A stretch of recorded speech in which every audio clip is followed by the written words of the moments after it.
matin à tous, bon matin 180. Mon nom est Tim, je suis un des pasteurs ici. C'est avec plaisir que je vous souhaite la bienvenue pour cette autre rencontre. Comme vous avez pu déduire avec la vidéo de l'instant, on est dans la série « J'aime ma ville, j'aime Québec ». Et on veut sensibiliser notre réflexion, notre manière de vivre en fonction de... On habite à un endroit précis, on est appelé à non pas juste habiter physiquement, mais faire partie d'une société, d'une communauté. Et comment est-ce qu'on peut faire ça mieux? Comment est-ce qu'on peut faire ça ensemble, informés par ce que nous enseigne la Bible, la parole de Dieu.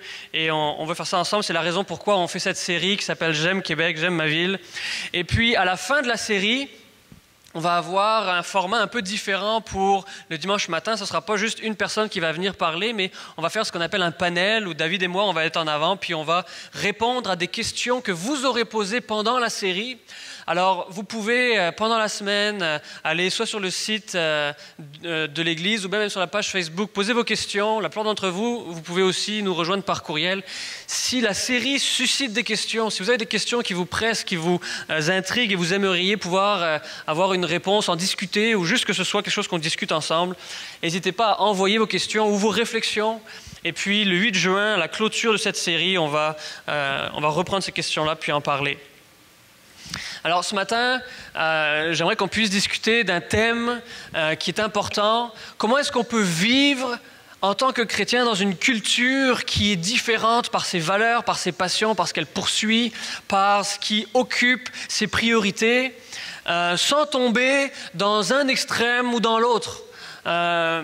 J'ai appelé ça « vivre entre le légalisme et le libertinage ». Il y a une réalité avec laquelle il faut qu'on se réconcilie, c'est que c'est plus difficile de nuancer nos choix, nos décisions de vie que de trancher noir ou blanc. C'est plus difficile quand on se pose une question, tel et tel élément qui est dans ma vie, qui est dans mon environnement, qu'est-ce que je devrais faire avec? C'est plus facile de dire oui ou non directement que de dire ben ça dépend peut-être, selon, tu sais. On n'est pas très doué avec ces zones grises. On n'est pas très doué quand il s'agit de réfléchir puis décider au sujet d'une question que la Bible ne répond pas directement, tranchée noir et blanc. Il y a beaucoup de sujets, beaucoup de questions, beaucoup de domaines que la Bible adresse spécifiquement. Et dans ce cas-là, c'est beaucoup plus facile, puis ce n'est pas de ça qu'on va parler ce matin. Mais quand on sort dans la rue, quand on vit dans notre milieu de vie, que ce soit dans notre quartier ou au travail, ou avec nos amis, nos passe-temps, etc., on est face à plein de situations où on n'est comme pas sûr de quoi faire avec ça, avec comme arrière-plan, avec comme fondation la parole de Dieu. Et on a du mal à sortir de ce balancier continu entre les deux extrêmes. Peut-être que votre approche, c'est de dire la musique ou les films séculiers, ça n'a pas vraiment de valeur, puis moi, je vais m'exposer à seulement tout ce que je peux acheter dans une librairie chrétienne, par exemple. Et je vais jeter mes CD que j'ai achetés quand j'étais plus jeune, ou si quand vous étiez plus jeune et encore plus loin, peut-être c'est vos cassettes que vous jetez ou vos vinyles. C'est vraiment drôle de voir la génération montante qui ne sait même pas ce que c'est un vinyle. Ou les disquettes. Sur les ordi, il y a encore l'icône « Sauver un document », c'est une disquette. Puis les jeunes sont comme « C'est quoi ce truc-là » Puis quand tu leur montres une vraie disquette, ils disent « Hey, t'as imprimé l'icône de sauver le document ». Ah non, c'est une disquette. Puis on dit « Je vais faire le ménage dans ma vie, puis tout ce qui ne mentionne pas le nom de Dieu dedans, je vais le jeter ». Je me rappelle quand j'étais plus jeune, puis je commenterais pas du tout, là. Et quand j'étais plus jeune, j'ai acheté un CD, puis c'était le groupe Prodigy. Je commenterais pas le groupe, là. J'ai un passé difficile. Mais à un moment donné, j'ai brisé le CD en disant ça, là, il n'y a plus de place là-dedans pour ça dans ma vie, là. J'ai brisé le CD, puis dans mon souvenir, c'est le seul CD à vie que j'ai brisé, là. Mais peut-être que c'est votre approche. Il y a bien des gens qui disent, moi, tout ce que j'ai un doute que l'apôtre Paul n'écouterait pas dans son iPod, là, je vais le jeter. Tout ce qui ne se trouve pas en vente dans une librairie chrétienne, je vais le jeter. Je vais faire le grand ménage, puis il faut que ça parle de Jésus à partir d'aujourd'hui. Quoiqu'il y a des musiques qui parlent de Jésus, puis c'est spécial. Fait que ça, c'est une approche.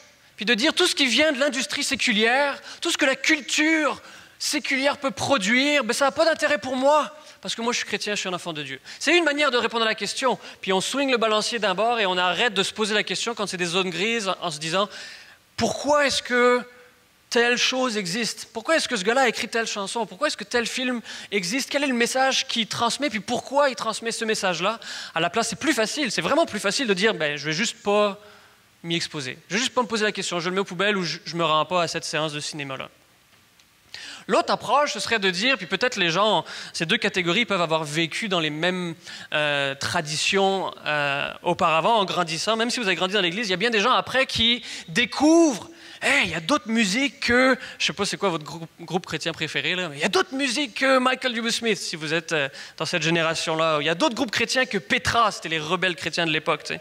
Hey, il y a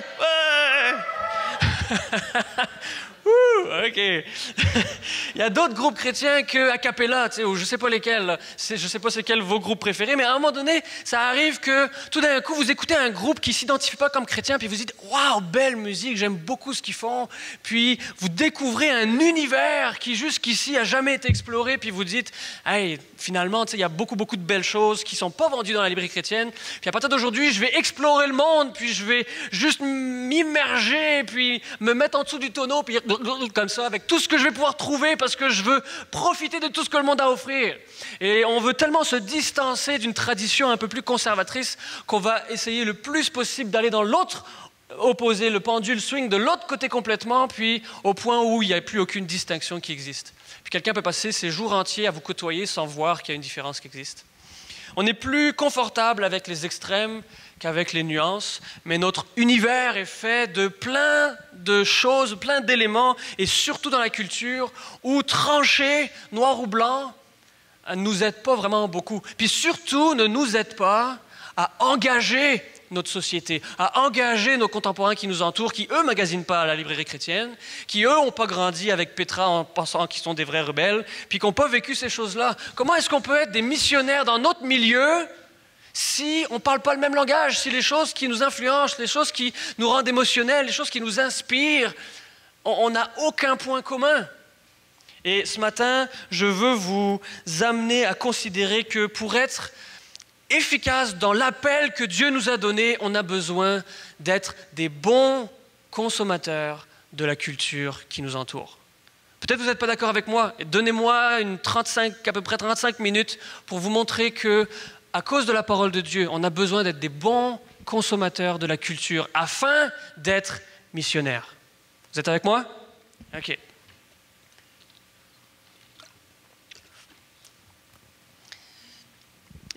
Avant de plonger dans le vif du sujet, quand on swing notre fameux pendule d'un côté ou de l'autre, qu'on enlève tout ce qui n'est pas identifié comme chrétien, ou de l'autre côté, qu'on cherche à s'identifier tellement avec le monde de peur d'être appelé un fondamentaliste, là. Le monde regarde ça, puis la réaction qu'eux ont face à l'Église ou aux chrétiens en général, puis c'est souvent très cliché des grandes catégories, là, mais le monde nous voit comme soit des extrêmes religieux, des extrémistes religieux, qui ont vraiment pas les pieds dans le 21e siècle, puis qui n'arrivent pas du tout à avoir des points de contact avec notre environnement, notre univers. Soit ils nous voient comme des hypocrites parce qu'on dit quelque chose, puis finalement, on fait différemment. On dit avec nos mots qu'à cause de Christ, on veut se séparer du monde, mais de l'autre côté, il n'y a aucune distinction qui existe dans nos vies pour laisser penser que c'est vrai au-delà de nos simples paroles. Et c'est difficile de vivre d'une certaine manière pour que ce soit cohérent, mais qu'on ait aussi une plateforme de discussion avec les gens qui nous entourent. C'est vraiment important de réfléchir à ça. Je pense que toute cette notion de zone grise nous donne l'occasion de réfléchir intensément, intentionnellement à comment vivre d'une manière à rendre gloire à Dieu, mais en même temps à ne pas se déconnecter, parce qu'on ne peut pas se déconnecter des gens qu'on veut rejoindre. Si vous allez faire un voyage dans un autre pays et que vous fermez votre porte puis que vous continuez à vivre comme un Canadien alors que vous êtes à l'autre bout du monde puis que vous n'avez vraiment aucun point de contact avec les gens, ben vous aurez peut-être été dans le pays, mais vous n'aurez certainement pas eu l'occasion de bénéficier ou de faire bénéficier quoi que ce soit aux gens qui étaient près de vous à ce moment-là. Alors, je dirais le gros du message ce matin, je vais m'appuyer sur un passage qui est très connu si vous avez moindrement fréquenté les églises ou lu la Bible un petit peu. C'est Acte 17 qui est l'exemple par excellence, si on veut, d'un homme qui cherche à rejoindre une culture complètement étrangère à Dieu, complètement étrangère à ce que le monde juif pouvait représenter peut-être à l'époque. Et Paul va à Athènes, qui est un petit peu c'est un mix entre Washington puis le Las Vegas de l'époque, puis Hollywood. Puis c'était vraiment le lieu de création de culture, le lieu influent. Et il se rend là et il rencontre les gens et il discute avec les gens. Et de cet exemple, on peut tirer beaucoup de leçons. La première raison pourquoi est-ce qu'on devrait engager la culture et être des consommateurs de la culture, pas sans aucun principe ou règles là, mais la première raison pourquoi est-ce qu'on doit connaître la culture, engager la culture, c'est parce que la culture décrit le monde qui nous entoure, le monde tel qu'il est. Si on prend un exemple très, très simple, très immédiat, depuis des centaines d'années, même des millénaires, des artistes tentent de reproduire la création. Pensez à tous les tableaux, que ce soit la nature morte ou des paysages ou même des personnages. Si vous êtes moindrement des amateurs de peinture, vous avez vu tous les courants de l'histoire où les gens ont essayé de reproduire le monde tel qu'il est, ou tel qu'ils le voient aussi. La culture décrit notre monde. Quand on regarde dans Acte 17, et on ne lira pas évidemment tout le chapitre, mais Paul rencontre les gens et puis il mentionne les poètes de ce groupe de personnes-là. Ce n'est pas l'héritage de Paul, ce n'est pas un poète chrétien qu'il cite à cet endroit-là. Et il dit, certains de vos poètes ont dit, c'est quoi ça? C'est de la culture. C'est la culture locale qui a influencé les gens. Et il dit, certains de vos poètes ont dit, de lui nous sommes la race, en parlant de Dieu. Et Paul est en train de faire un lien en disant, ce que vos poètes ont dit, c'est vrai. Ils avaient raison. Pourquoi? Parce qu'ils ont essayé de décrire le monde à travers leur médium artistique. Ils ont créé quelque chose qui reflète la création, qui reflète l'univers tel qu'il est. Et Paul utilise ça. Premièrement, ça veut dire que Paul a pris le temps de lire et d'étudier ces poètes. Il les cite comme ça en arrivant sur la place publique. Ça veut dire qu'il a pris le temps de s'immerger, de s'imprégner de ce que ces gens-là disaient du monde. Et ils ont dit du monde, on regarde la race humaine et on déduit que nous sommes de la race de Dieu. C'est juste un exemple que Paul nous donne à cet endroit-là. Donc la culture décrit le monde. Si on prend un autre exemple, les chansons, que ce soit des centaines d'années en arrière ou aujourd'hui, qu'est-ce que font les gens? Ils décrivent le monde, ils décrivent leur vie dans le monde, leurs émotions, ce qu'ils expérimentent. Et en s'imprégnant de ces choses-là, on peut comprendre où sont ces gens-là. Et ça, c'est ce qui nous permet d'aller vers eux. La deuxième chose, c'est que la culture décrit des expériences communes. On n'est pas tous pareils, mais on est tous pareils en réalité. Quand notre voisin tombe malade, puis qu'il souffre et qu'il voudrait que quelqu'un lui rende visite, que son ami ou son cousin l'appelle, prendre soin de lui, prendre des nouvelles. Mais quand nous, on est malade, on ressent les mêmes choses. C'est la même affaire qui se passe dans notre tête quand on est dans la même situation. Oui, on a chacun des expériences différentes aussi, on a des filtres à travers lesquels on interprète le monde, mais en bout de ligne, on partage tous notre nature humaine. On est tous créés à l'image de Dieu. Dieu a tous mis en nous la pensée de l'éternité, nous dit Ecclésiaste. On a tous, nous dit la parole de Dieu, un cœur tortueux par-dessus tout. Toutes ces choses-là sont des points communs qui font en sorte que quand quelqu'un dit quelque chose, ben on peut s'identifier. Ou on peut essayer de comprendre aussi pourquoi est-ce que lui a dit ça. Qu'est-ce qui l'a amené à dire une telle chose, ou à le peindre, ou à le sculpter, ou quoi que ce soit. La culture décrit des expériences communes. La troisième chose, c'est que la culture communique la beauté. Depuis la création du monde, les gens ont tenté de comprendre et de reproduire la beauté de la création. Et je ne parle pas juste des arbres, des montagnes et des couchers de soleil, mais quand quelqu'un écrit une chanson en disant « L'amour que je ressens pour quelqu'un submerge toute mon existence », ben c'est Dieu qui a créé ça.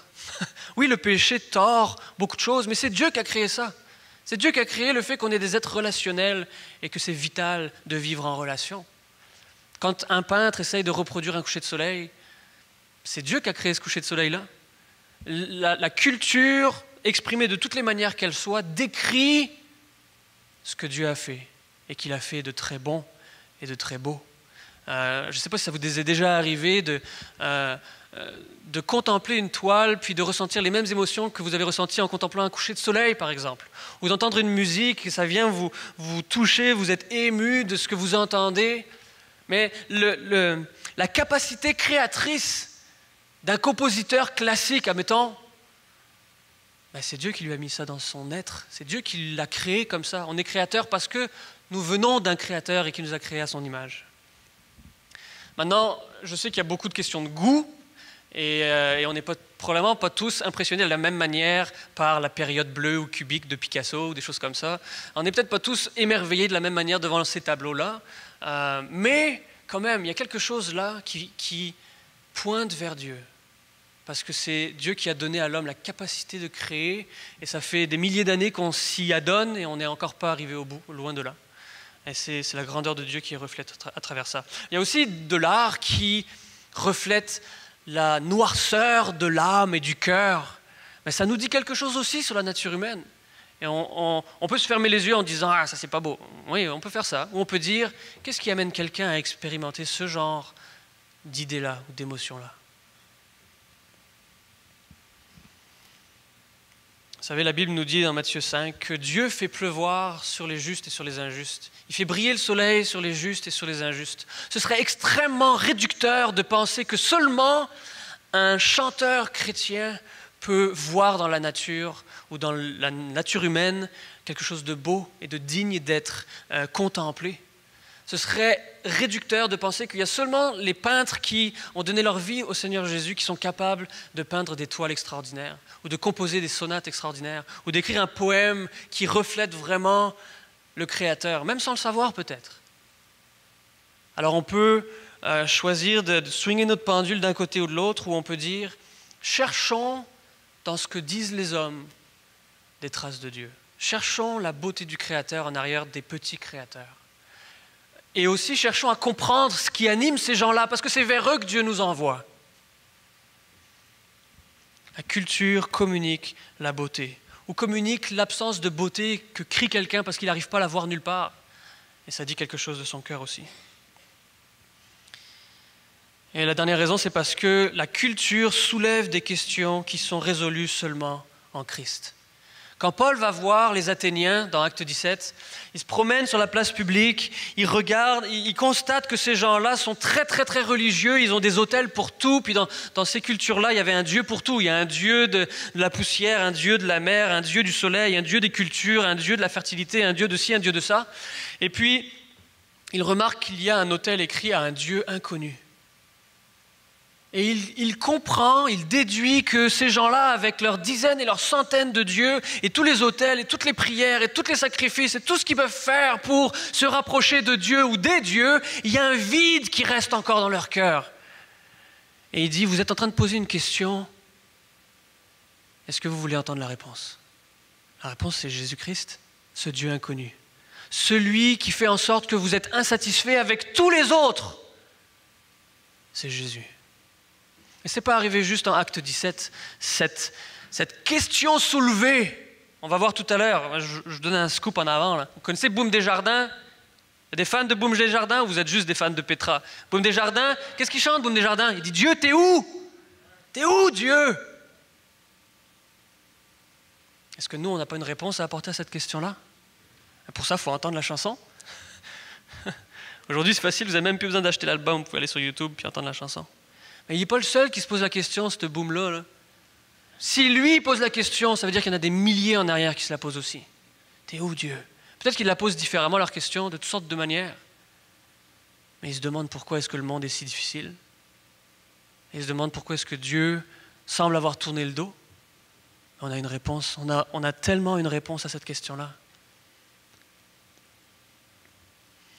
Maintenant, j'ai passé un peu de temps pour dire qu'on a besoin d'engager la culture dans laquelle on est. Puis maintenant, je voudrais prendre quelques minutes pour parler du comment, parce que c'est pas un parcours facile. Il y a des obstacles, il y a des dangers, il y a des risques, il y a des pièges. Et comment est-ce qu'on peut consommer la culture? J'aimerais vous suggérer 5 questions qui nous aident à décider quoi faire avec ce que la culture nous propose. Okay? La première question, c'est qu'est-ce que ça dit de Dieu? On reprend l'exemple de Boum Desjardins. Dieu, t'es où? Ça dit que, selon lui, il n'est pas sûr qu'il est proche. Par exemple, qu'est-ce que tel et tel événement, tel et tel produit de notre culture, qu'est-ce que ça nous dit de Dieu? Moi, je me souviens, quand j'étais jeune, je marchais dans les rues de la ville où j'ai grandi, puis c'était écrit sur le mur, il y a un graffiti qui était écrit « Ni Dieu ni maître » avec le symbole anarchique à côté. Ah, ça me dit une chose très clairement, c'est qu'il n'en veut pas. Qu'est-ce que ça me dit de Dieu? Ça me dit qu'il n'en veut pas. Ok, mais après, il faut se poser la question, pourquoi? Pourquoi est-ce que quelqu'un peut arriver à vouloir crier haut et fort « Je ne veux pas de Dieu » ? Il n'a pas dit qu'il croyait qu'il n'existait pas et que la question était réglée. Il a dit « Ouais, il existe peut-être, mais je m'en fiche, j'en veux pas. » Qu'est-ce qu'on fait avec ça? On peut dire ben, « C'est pas très chrétien. » C'est vrai, c'est pas très chrétien, d'accord, mais après, qu'est-ce qu'on fait pour répondre à la souffrance qui amène quelqu'un à dire ça? Et pour trouver des moyens d'engager la conversation avec ces personnes. La deuxième chose, c'est qu'est-ce que ça dit au sujet de l'homme? On part tous individuellement de ce qu'on connaît. On connaît la nature humaine parce qu'on en fait partie. On a des choses à dire à ce sujet-là. Et tous les artistes qui ont une plateforme quelconque ont quelque chose à dire sur la nature humaine. Et ça nous renseigne aussi sur ce que les gens collectivement ressentent, expérimentent et vivent dans leur vie. C'est très important pour être capable de trouver des ponts, des points de connexion avec les gens. La troisième, c'est qu'est-ce qui est vrai dans le message qui est transmis? Qu'est-ce qui est faux dans le message qui est transmis? Puis la réaction facile, ce serait de dire que dès que je trouve quelque chose qui est faux, je ferme la porte et je vais ailleurs. Ouais, mais c'est un bon point de départ d'être capable de dire quelque chose de faux. Par exemple, quelqu'un qui explique comme un Nietzsche ou comme quelqu'un qui décrète que Dieu n'existe pas. Ma réponse, c'est que c'est faux. Mais qu'est-ce qu'on fait après avec ce constat-là? Est-ce qu'on est capable d'engager la conversation? Est-ce qu'on est capable de comprendre pourquoi est-ce que la personne est arrivée à cette conclusion-là? Pour trouver des manières d'en parler. Parce qu'il y a des bonnes chances que si lui a dit ça, des milliers d'autres pensent la même chose.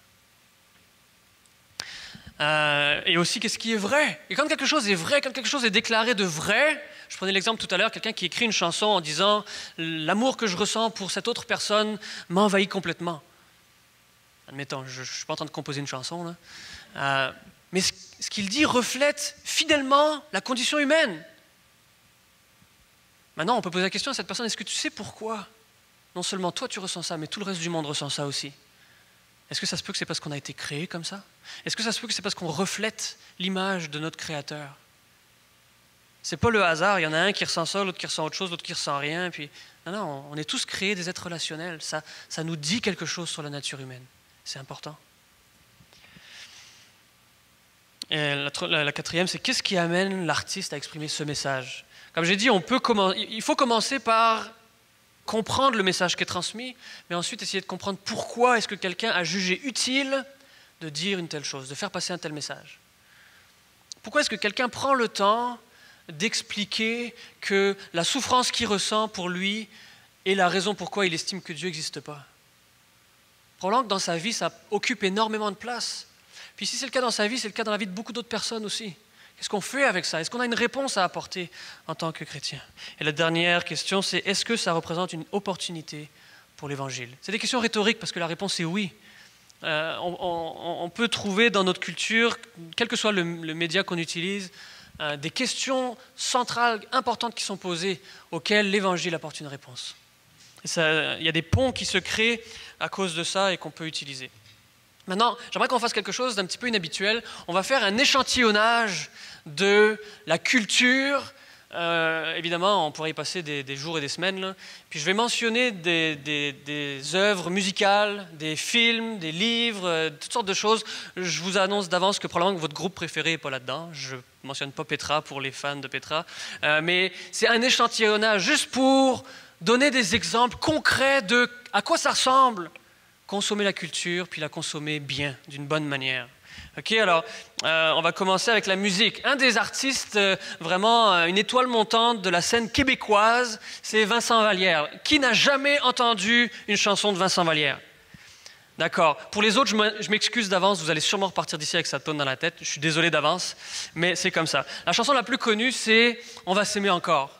Si vous l'avez entendu une fois, vous l'avez rechanté 1000 fois dans votre tête. Mais la chanson dit « On va s'aimer encore au travers des doutes, au travers de la route, au travers des bons coups, au travers des déboires, à la vie, à la mort, on va s'aimer encore. » Okay? Ça a joué sur nos radios là, des mois et des... Ça va rester là pendant des années probablement. Puis tous les films romantiques à venir vont avoir cette tonne-là quelque part dedans. Okay? Fait que préparez-vous. Dans les mariages. Aïe, aïe, ça va être dur. Fait que... Non, c'est pas vrai, je dis ça, je niaise. J'aime la chanson, on l'a juste trop entendue, comme toutes les bonnes chansons. Mais cette chanson dit quelque chose d'extrêmement intéressant. Est-ce que vous ne remarquez pas un décalage majeur entre les paroles de cette chanson et la pratique populaire? Ce que les gens font dans la vraie vie. Les gens dans la vraie vie, quand la chicane pogne, chacun prend son bord. On ne se marie plus parce que c'est trop compliqué quand vient le temps de se divorcer. On enchaîne les blondes puis les chums parce que c'est plus facile que de travailler à travers les épreuves et les difficultés. Et c'est pas ça que ce gars-là dit. Ce gars-là, il aspire à une relation qui va être plus forte que les épreuves, qui va durer à travers les difficultés. Parce qu'une relation qui dure, qui est forte, qui surmonte les obstacles est quelque chose d'infiniment plus précieux que d'enchaîner les aventures. Il y a un décalage incroyable qui existe entre les paroles de la chanson et la pensée populaire, la pratique populaire. Pourquoi est-ce que ce décalage est là? Parce qu'on ne sait pas comment faire, mais que notre cœur nous dit ça c'est la bonne chose, ça c'est bon, ça goûte bon, c'est précieux, j'en veux, je veux y goûter, je veux vivre ça moi aussi. Mais mon ami, je ne sais pas comment faire, parce que quand je me mets avec quelqu'un, la chicane pogne, puis on part chacun de notre bord. Ça soulève des questions très importantes. Ça dit quelque chose qui est vrai, ça reflète l'aspiration de l'âme. Et si quelqu'un vient me voir en me disant « Comment est-ce qu'une relation peut durer parce qu'on est toujours en train de se chicaner ?» J'espère qu'on a une réponse à donner. N'est-ce pas? C'est une belle chanson. On va consommer avec modération, mais c'est une belle chanson qui nous dit beaucoup de belles choses. Okay? J'ai déjà mentionné Boom Desjardins tout à l'heure. Sur la scène plus internationale, parce qu'on est dans une société qui est rendue planétaire, si vous avez des ados un peu plus vieux, un peu plus jeunes, probablement qu'ils aiment le groupe qui s'appelle Imagine Dragons. Je ne sais pas à quel point vous êtes exposés à ce groupe-là, mais c'est un groupe qui devient extrêmement populaire depuis quelques mois, quelques années maintenant.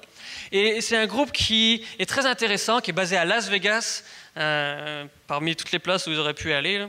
Et il chante une chanson qui dit, on va mettre les paroles, je vais le traduire pour les non-anglophiles, « Je veux cacher la vérité, je veux te prendre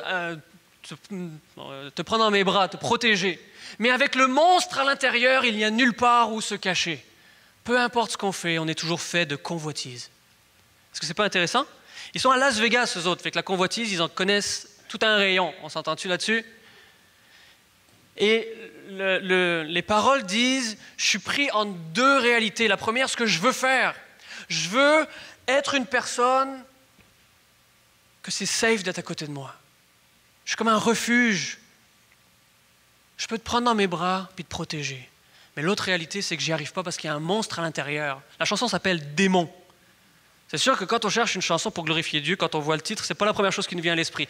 Mais le gars chante quelque chose qui est extrêmement vrai. On est pris entre cette réalité où on veut faire le bien, et pourtant on fait le mal. Ça vous rappelle-tu un verset dans la Bible, ça? Il n'est pas en train de citer Romains. Mais dans son cœur, il dit, c'est écrit la même chose. Je veux faire le bien, mais il y a un monstre à l'intérieur. Est-ce que ce n'est pas intéressant? Maintenant, je veux juste apporter une nuance ici. L'idée n'est pas de prendre n'importe quoi puis de dire, là le soir, quand je m'allonge sur mon sofa, là, je vais mettre n'importe quoi qui joue à la radio, puis je vais comme me baigner là-dedans, puis méditer les paroles de n'importe quelle chanson populaire. C'est pas ça que je suis en train de dire. Ce que je suis en train de dire, c'est que notre culture nous dit quelque chose qui est très important à écouter, parce que ça soulève des questions centrales, les questions que tout le monde se pose, des expériences que tout le monde vit, mais Dieu a donné à ceux qui ont la fibre artistique la manière de l'exprimer, mais c'est la situation de tout le monde en réalité. Ça vous est jamais arrivé d'aller chez vous, puis vous avez des bonnes intentions avec les membres de votre famille, puis pourtant vous vous chicanez quand même? C'est ça qu'il a mis dans les paroles de sa chanson. Et c'est pas la seule chanson qui est intéressante de ce groupe-là, je suis pas un fan, là, mais j'en ai écouté quelques-unes. Il y a aussi des chansons, comme j'ai dit, qui reflètent quelque chose de vrai. Là, je m'adressais plus à la génération des boomers, quoique j'encourage les plus jeunes à écouter. Vous vous rappelez la chanson de Louis Armstrong, What a Wonderful World? Est-ce que c'est pas une belle chanson? C'est une chanson magnifique, c'est un gars qui s'arrête et qui constate que le monde est beau. Ben oui, mais le monde est beau pour une raison, parce que celui qui l'a créé est incroyablement plus beau que ça encore. Mais lui, il a vu le monde et il a dit, c'est incroyable, ce monde est merveilleux. Ce monde est merveilleux. C'est une belle chanson. Le gars n'a pas dit, hey, je vais écrire une chanson chrétienne. Ben, savez-vous quoi? Il a écrit une chanson chrétienne pareille. C'est une chanson qui reflète la création de Dieu. Et c'est une belle, belle chanson. Je n'irai pas dans tout le répertoire classique, mais il y a des œuvres classiques qui sont absolument incroyables, avec ou sans paroles, qui nous font vivre des belles émotions. La question qui tue, je vais faire mon Guy Lepage, là. La question qui tue, qui a créé la musique? C'est Dieu. Il l'a créé pour qu'on le glorifie et qu'on reconnaisse à travers ça qu'il est un grand Dieu, un Dieu incroyablement riche et varié et extravagant et qu'on peut le reconnaître à travers différentes choses. Je mentionnerai juste rapidement Kevin Parent qui chante Seigneur, Seigneur. Il parle de sa lutte entre les influences, je ne ferai pas de solo, là, mais qui parle de la lutte entre les influences dans sa vie. Et il reconnaît les influences dans sa vie, il reconnaît que d'un côté il veut faire le bien, mais de l'autre côté il veut faire le mal. Puis c'est vraiment une chanson que j'aime pas particulièrement, mais qui reflète quelque chose de vrai dans l'expérience humaine. OK? Maintenant, si vous êtes dans les groupes Connexion, puis si vous n'y êtes pas, je vous encourage à y aller, un des devoirs de cette semaine, ça va être de regarder les textes d'une chanson de Arcade Fire. OK? Arcade Fire, c'est comme un des groupes les plus populaires en ce moment. Il y a 1 an et demi, ils ont gagné le prix du groupe de l'année. Puis, ce qui est intéressant, c'est que lui, il a étudié la théologie dans une école libérale, là, mais ils sont très influencés par les thèmes bibliques. Okay? Puis, il y a une des chansons qu'ils ont écrites qui fait des reproches aux missionnaires en Haïti. Maintenant, c'est intéressant parce que premièrement, quand on lit ça la première fois ou qu'on l'écoute, c'est comme une piqûre. Là. On lit ça, puis on fait « aïe, aïe, il est en train de taper sur les missionnaires. » tu sais. OK, mais c'est probablement une bonne idée de prendre le temps d'écouter ce qu'il dit, puis de comprendre pourquoi. Sa femme, qui est dans le groupe aussi, qui est la deuxième à gauche, ses parents viennent d'Haïti. Ils ont été souvent là-bas, ils connaissent bien la situation, et quand ils ont été, ils ont constaté un problème, et ils en parlent dans une de leurs chansons. C'est vraiment, vraiment intéressant. Dans les groupes Connexion, j'ai donné des devoirs aux leaders, là, enfin je vais leur donner demain, où les gens vont s'asseoir, regarder, puis discuter ensemble. Qu'est-ce que ça nous apprend? Qu'est-ce qu'on peut faire avec ça? Je ne sais pas si vous vous rappelez, là on retourne au début des années 90, si vous étiez... Y a-t-il des fans du groupe Genesis? Ok, c'est bon. Et sinon, vous l'avez probablement entendu quand même. Il y a une chanson qui s'appelle « Jesus, He Knows Me ». Et c'est une critique des télévangélistes de l'évangile de prospérité qui disaient aux gens « Si tu veux que Dieu te bénisse, donne-moi ton argent ». C'est une critique. Ça vient de la culture américaine. On est très proche de tout ça. Puis, ils critiquent durement, vertement cette pratique-là. Non, on peut dire hey, « c'est pas gentil, il parle mal des pasteurs ». Oui, on peut dire ça. Ou on peut dire « qu'est-ce qu'il dit ?» Et puis pourquoi il dit? Est-ce qu'il y a du vrai? Est-ce qu'il y a du faux? Qu'est-ce qu'on fait avec ça? La réalité, là, c'est que cette chanson-là, elle a passé des milliers, des milliers, des milliers de fois sur les radios publiques, puis tout le monde l'a entendue. Ça influence la manière que les gens voient les chrétiens. Maintenant, on veut savoir ce qu'il dit, parce qu'on veut savoir ce que les gens pensent et quelle lutte ils ont quand on parle de Dieu. Quand on parle de la Bible, on veut savoir ces choses-là. Je vais aller plus vite pour essayer de ne pas manquer de temps à la fin. La liste pourrait continuer indéfiniment. Télévision maintenant. Et avant d'aller plus loin, je ne suis pas en train de dire qu'on devrait passer notre temps à partir d'aujourd'hui à être des étudiants de tout ce que la culture a nous proposer. Vous avez probablement des intérêts personnels bien précis. Peut-être que vous êtes un grand amateur de musique, peut-être pas. Peut-être que vous êtes des grands amateurs de peinture, peut-être pas. Ou de films, ou de sculpture, ou de quel que soit le médium artistique. Mon encouragement un matin, c'est pas que vous deveniez des étudiants de tout ce qui se présente dans le monde, mais que ce que vous aimez, recherchez dedans ce que ça nous dit au sujet de Dieu, ce que ça nous dit au sujet de l'homme et comment l'Évangile y répond. Si vous aimez écouter la musique, faites-le d'une manière intentionnelle. Si vous aimez aller au cinéma, faites-le d'une manière intentionnelle. Posez-vous des questions, c'est quoi le message qui est transmis ici? Qu'est-ce que ça me dit? En quoi ça m'informe sur la quête de l'homme? Okay? On va passer dans la catégorie film-télévision, on va juste faire ça rapidement. Est-ce qu'il y en a qui ont regardé la série Breaking Bad? Peut-être vous n'osez pas lever la main, c'est correct. Moi, je l'ai regardé. Okay? Je fais mon coming out. J'ai regardé la série Breaking Bad. La série Breaking Bad, c'est... je déconseille au moins de 13 ans. Si vous voulez, le thème central, c'est que c'est un prof de chimie qui découvre qu'il a le cancer, puis pour pourvoir aux besoins de sa famille, après qu'il meurt, il décide de devenir un producteur de drogue. J'ai dit drogue un dimanche matin. C'est original comme concept, mais dans la série, mon ami, c'est une des descriptions les plus incroyables de la corruption, de la convoitise, de l'impact de la conscience humaine dans nos choix de vie. C'est vraiment, vraiment intéressant. Je ne vous dis pas allez la voir, c'est juste un exemple. Dans beaucoup d'autres choses, il y a des éléments qui sont à soulever, à noter. Quels sont les thèmes abordés dans les choses que vous consommez? C'est quoi les idées qui reviennent régulièrement? Dans cette série, la notion du poids de la conscience est vraiment présent. C'est très intéressant à regarder. La raison pourquoi c'est intéressant, c'est parce que quelqu'un a écrit ça, et autant que je sache, ce n'est pas un chrétien, mais il a écrit ça parce que c'est quelque chose qui l'animait à l'intérieur, il l'a créé. Il y a juste Dieu qui a créé de rien. Nous, on crée toujours de quelque chose. On crée d'une émotion qu'on ressent, d'une expérience qu'on a vécue.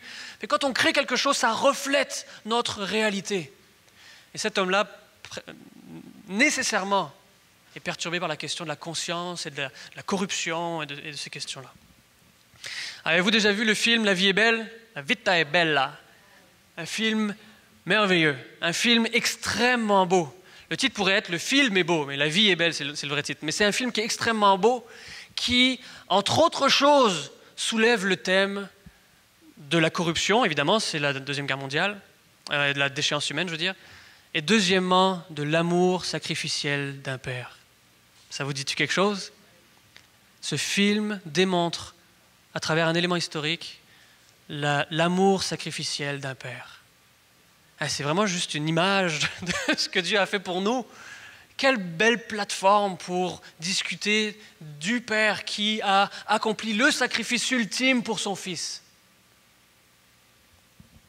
Il y a un film dont je veux parler, et je ne vous encourage pas nécessairement à le voir pour autant, mais un jour je suis tombé sur ce film-là, ça s'appelle The Village. Maintenant, si vous l'avez vu, vous êtes probablement en train de me juger profondément, mais c'est pas grave. C'était un film que je me suis dit, je vais me faire une petite frayeur à soir, je vais regarder un film qui est comme un peu un film de peur. Tu sais. Et finalement, c'est pas un film de peur tant que ça. Oui, ça fait peur, mais c'est pas comme graphique ou quoi que ce soit. Mais je vais vous dire une chose, c'est le film qui a pour moi semé la graine dans mon esprit. On a besoin de réfléchir quand on consomme la culture. On ne peut pas juste s'asseoir là comme une patate, là, puis se laisser inonder de plein de choses, puis après ça, on éteint la télé, puis on dit « Ah, c'était 2 heures vraiment déstressant ». Oui, il y a un temps pour ça, c'est sûr. Moi, je suis vraiment en accord avec le loisir, puis profiter de beaucoup de bonnes choses, mais on a besoin de réfléchir quand on est exposé à la culture. Ce film-là, si vous ne l'avez pas vu, continuez à ne pas le voir, je vais vous livrer le punch tout de suite, ok? Ce film-là dit, le thème du film, c'est le monde est méchant, il faut qu'on s'enferme pour se protéger du monde. Le problème, c'est que le méchant est rentré avec nous. Ça, mes amis, c'est la réalité de la condition humaine. On veut toujours garder le mal à l'extérieur, se protéger et être exempt de souffrance en laissant le mal dehors. Alors tout ce qui est mal dans notre vie, on va s'en couper. Tout ce qui est différent de moi, je vais m'en couper. Tout ce qui est dangereux, je vais m'en couper. Le problème, c'est que le mal est juste ici. Fait que je peux repousser tout ce que je veux repousser. Le mal est toujours ici. C'est pas un film chrétien. C'est pas un film que je recommande. Mais ce film dit quelque chose qui est complètement vrai. Qui est vrai. Je vais passer les derniers chapitres rapidement. Les Fables de La Fontaine. La Fontaine écrit la même chose que Psaume 6. Regardez la nature, il y a des leçons qui y sont enseignées. C'est intéressant à lire. Si vous avez lu ou vu Hunger Games, la corruption, le désir de se déconnecter à travers le spectacle. Une des phrases titre du film, c'est que l'espoir est la seule chose plus forte que la peur. Mais où est l'espoir? On a quelque chose à répondre à cette question. On a deux erreurs, deux pièges à éviter vis-à-vis de la culture. La première, c'est de ne s'exposer à rien qui n'est pas expressément chrétien. Parce qu'on manque complètement le bateau pour être des missionnaires pertinents. Puis la deuxième, c'est de s'exposer sans réserve, parce que c'est pas bon non plus. La Bible nous dit, 1 Corinthiens 10, 31, la Bible nous dit, donc quand vous mangez, ou quand vous buvez, ou quand vous faites quelque autre chose que ce soit, agissez en tout pour la gloire de Dieu.